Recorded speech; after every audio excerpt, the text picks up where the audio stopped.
You, John Fitzgerald Kennedy, do solemnly swear I, John Fitzgerald Kennedy, do solemnly swear that you will faithfully execute the office of President of the United States that I will faithfully execute the office of President of the United States and will, to the best of your ability, and will, to the best of my ability, preserve, protect, and defend the Constitution of the United States. preserve, protect, and defend the Constitution of the United States. So help you God.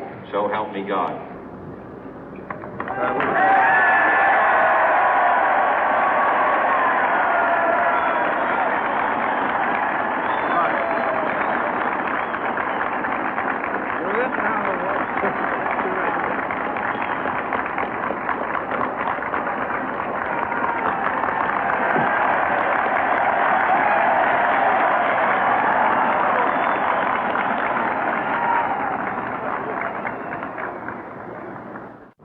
Vice President Johnson, Mr. Speaker, Mr. Chief Justice, President Eisenhower, Vice President Nixon, President Truman, Reverend clergy, fellow citizens.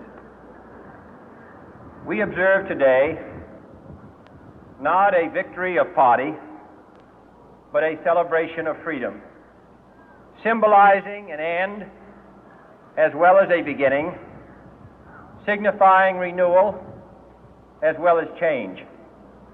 For I have sworn before you and Almighty God the same solemn oath our forebears prescribed nearly a century and 3/4 ago. The world is very different now, for man holds in his mortal hands the power to abolish all forms of human poverty and all forms of human life. And yet the same revolutionary beliefs for which our forebears fought are still at issue around the globe. The belief that the rights of man come not from the generosity of the state, but from the hand of God. We dare not forget today that we are the heirs of that first revolution. Let the word go forth from this time and place to friend and foe alike that the torch has been passed to a new generation of Americans born in this century, tempered by war, disciplined by a hard and bitter peace, proud of our ancient heritage, and unwilling to witness or permit the slow undoing of those human rights to which this nation has always been committed and to which we are committed today at home and around the world.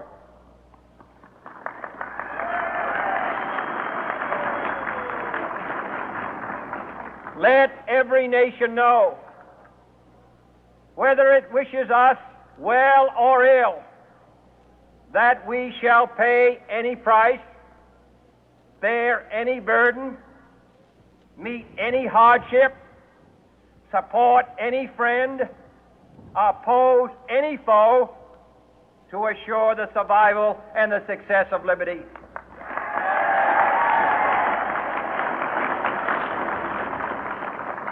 This much we pledge and more. To those old allies whose cultural and spiritual origins we share, we pledge the loyalty of faithful friends. United, there is little we cannot do in a host of cooperative ventures. Divided, there is little we can do, for we dare not meet a powerful challenge at odds and split asunder. To those new states whom we welcome to the ranks of the free, we pledge our word that one form of colonial control shall not have passed away, merely to be replaced by a far more iron tyranny.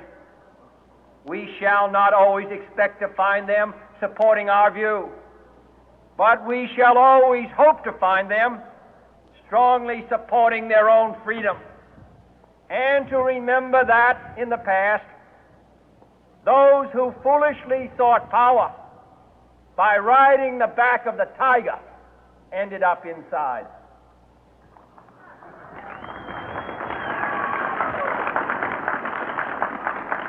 To those people in the huts and villages of half the globe struggling to break the bonds of mass misery, we pledge our best efforts to help them help themselves for whatever period is required, not because the communists may be doing it, not because we seek their votes, but because it is right. If a free society cannot help the many who are poor, it cannot save the few who are rich.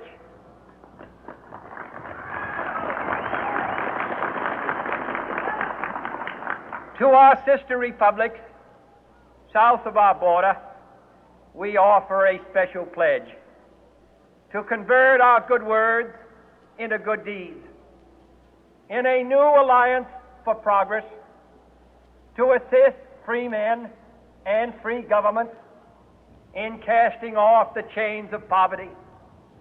But this peaceful revolution of hope cannot become the prey of hostile powers.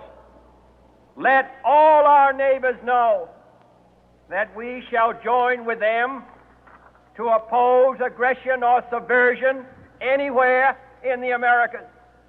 And let every other power know that this hemisphere intends to remain the master of its own house.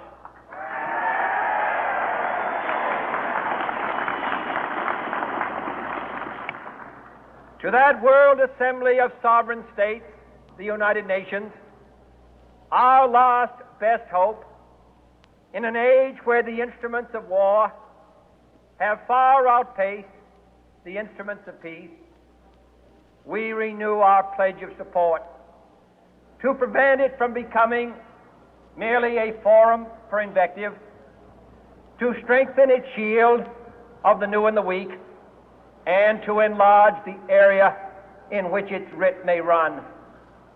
Finally, to those nations who would make themselves our adversary, we offer not a pledge, but a request that both sides begin anew the quest for peace.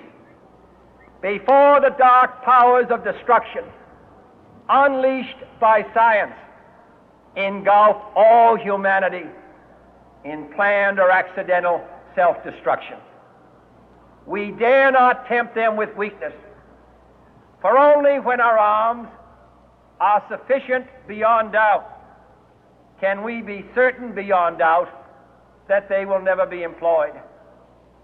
But neither can two great and powerful groups of nations take comfort from our present course, both sides overburdened by the cost of modern weapons, both rightly alarmed by the steady spread of the deadly atom, yet both racing to alter that uncertain balance of terror that stays the hand of mankind's final war. So let us begin anew, remembering on both sides that civility is not a sign of weakness, and sincerity is always subject to proof. Let us never negotiate out of fear, but let us never fear to negotiate.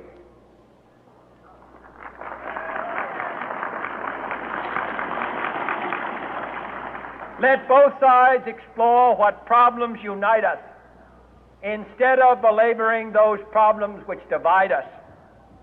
Let both sides, for the first time, formulate serious and precise proposals for the inspection and control of arms, and bring the absolute power to destroy other nations under the absolute control of all nations.